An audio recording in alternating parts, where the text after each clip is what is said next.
Servus Credit Union Review.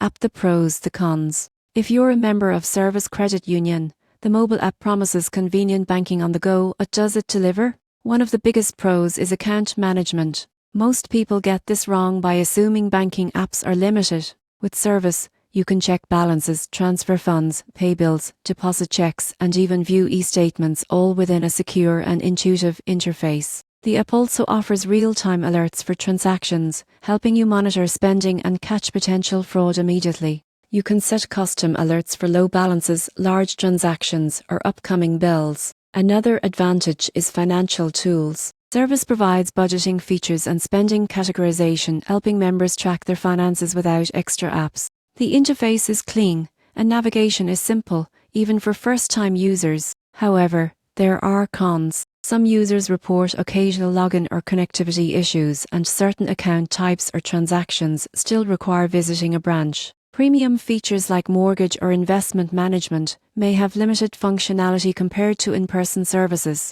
In conclusion, the Servus Credit Union Review app is a reliable tool for everyday banking and financial tracking. The surprising truth is that while it covers most banking needs efficiently, complex transactions still sometimes require human assistance. For regular account holders, the app delivers convenience, security, and insight, but heavy users of specialized services should know that some tasks are better handled directly with a credit union.